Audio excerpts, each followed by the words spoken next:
महिला होती हैं जिन्हें लोग रेड लाइट एरिया कहते हैं, तो उन लोग का जब गृहारंभ होता है तो एक पात्र में कौड़ी डाल के और कहीं भूमि में डाल देते हैं, जिससे उनकी दोस्तों हमने पिछले वीडियो में देखा था कि वास्तुशास्त्र की संपूर्ण जानकारी के प्रथम भाग में कि घर बनाते वक्त अगर एक अच्छे डॉक्टर की सलाह ना हो तो वह इंसान बीमार ग्रस्त हो जाता है। इसी तरह से वास्तुशास्त्र का महत्व हमारे घर में एक उच्च कोटि की श्रेणी में आती है। हर एक फील्ड के बाद वास्तुशास्त्र 100% हमें लागू करना पड़ता है एक घर में। जी हाँ, इसी कड़ी को आगे बढ़ाते हुए हम आज फिर से नए वीडियो लेके आए हैं और इस वीडियो में मैं बताऊंगा कि घर बनाने से पहले जो भूमि में आप घर बनाएंगे, जो नींव डालेंगे, उस नींव का क्या इफ़ेक्ट होगा, क्या आप पे इफ़ेक्ट पड़ेगा, उसका क्या आप पर इम्पैक्ट है, उसे जानेंगे कि इसकी विधि क्या होती है। तो बने रहिए मेरे साथ इसी चैनल पे इंफ्रास्ट्रक्चर सॉल्यूशन में, और मैं हूं आपका होस्ट एंड दोस्त नवीन कुमार शर्मा।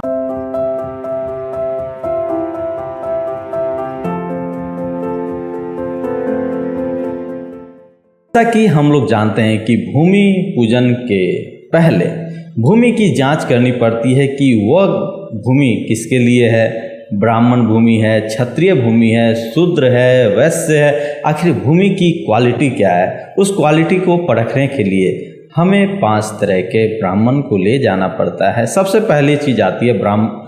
हम जब भूमि की जांच करेंगे तो उसके 4 विधि, उस भूमि के 4 विधि हैं जांच करने के लिए। सबसे प्रथम अगर आपको सेल्फ अगर टेस्ट करना है तो एक हाथ लगभग 2.5 फीट का एक गड्ढा खोदिए, 2-4 अल्टरनेट खोद लीजिए, जिससे आपके जगह का रैंडमली पता चल जाए कि कहाँ पे क्या। मन में एक शंका होती है कि लोग सोचेंगे कैसे होगा, तो उस गड्ढा को खोद लेना है। उसमें पानी जितना भरा था, जितना गड्ढा है उसके बराबर पानी हम भरेंगे।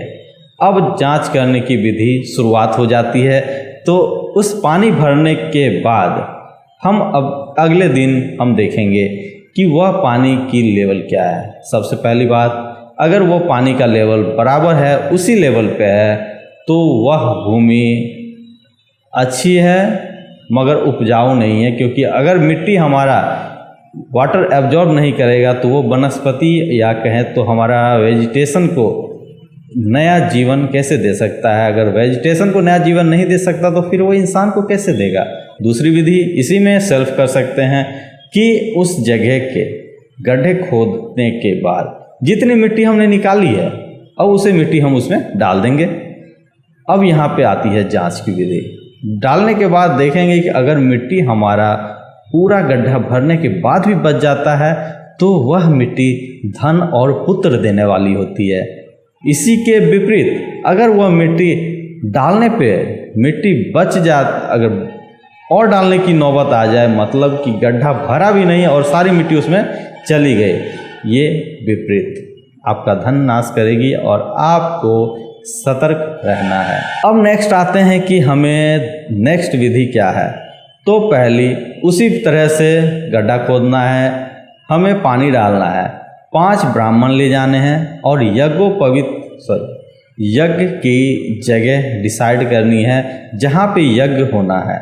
यज्ञ करने से पहले पानी डाल, और ध्यान रहे कि जब हम उस यज्ञ के लिए निर्माण करेंगे तो सोम, बुध, गुरु और शुक्रवारों में अगर रिक्त तिथि दिखती है तो उसे छोड़ देंगे, क्योंकि व्यतिपात आदि अशुभ योग रहित शुभ दिनों में मंडप भूमि के पूजन परीक्षण करने चाहिए। भूमि की परीक्षा करने के लिए उस भूमि में कोई घास, तृण हो तो जला दें। तत्पश्चात अगर जानू मात्र भी भूमि खोदें 1 हाथ और उस गड्ढे में जल से भर दें और पुण्याहवाचन करें। दूसरे दिन आकर देखें तो यदि जमीन फट जाए, यदि जमीन फट जाए, हड्डी वगैरह, शल्य या कांटेदार कुछ भी चीज़ निकलती है, सर्प के केंचुए, तो वह भूमि अयोग्य है आपके लिए, वह भूमि धन पुत्र दोनों नाश करती है, तो इस चीज़ से आपको बचना पड़ेगा। अगली भी बात यही है कि गड्ढे वाली भूमि हो, कांटे वाली भूमि हो या दीमक लगी भूमि हो तो तुरंत ही त्याग कर दें, नहीं तो वह कुछ ज़्यादा ही नुकसान करके आपको चला जाएगा।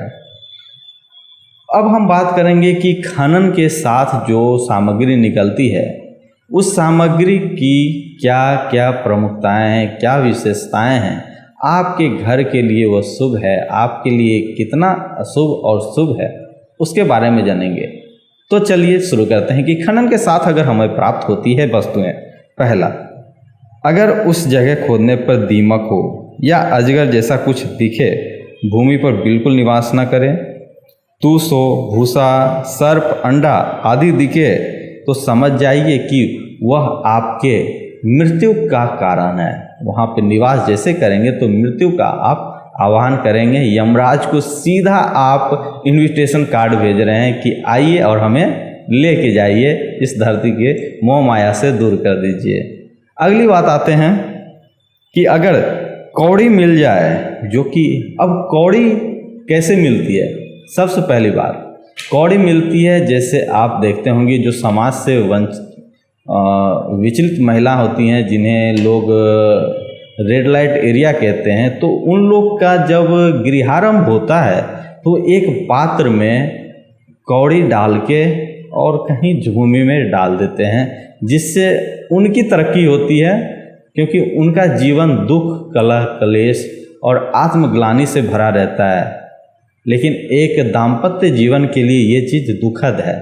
कौड़ी दिखे तो दुख, क्लेश आदि चीज़ें होने की संभावना होती है, इसीलिए उस भूमि पर बिल्कुल छोड़ दें। हाँ, उसका एक और उपाय है कि अगर वो चीज़ दिखता है तो एक इंसान जितना खड़ा है, हड्डी हो, कौड़ी हो, सर्प या कोई भी चीज़ ऐसी गंदी चीज़ें दिखती है, तो जितना इंसान की एक हाइट होती है लगभग 6 फीट की, 6 फीट तक का मिट्टी आप खोद के हटा लीजिए और उस जगह पे फ्रेश मिट्टी डाल दीजिए, तो वहाँ का दोष निवारण हो जाएगा। या अगर नीचे गड़े रहने देते हैं तो आप प्लिंथ लेवल हमेशा एक 6 फीट इंसान से ऊपर ही रखें, ताकि उसका दुष्प्रभाव आप पे और आपके जीवन पे ना पड़े। तो आज के लिए काफ़ी थी, ऐसी छोटी छोटी बातें हैं लेकिन ध्यान देने योग्य है। अगले वीडियो में फिर से मैं लेके आऊँगा कि आपका जीवन सुखमय बनाने के नए नए तौर तरीके मैं बताते रहूँगा। मैं नवीन कुमार शर्मा, आज्ञा दीजिए, अगले वीडियो में ज़रूर मिलूँगा। धन्यवाद।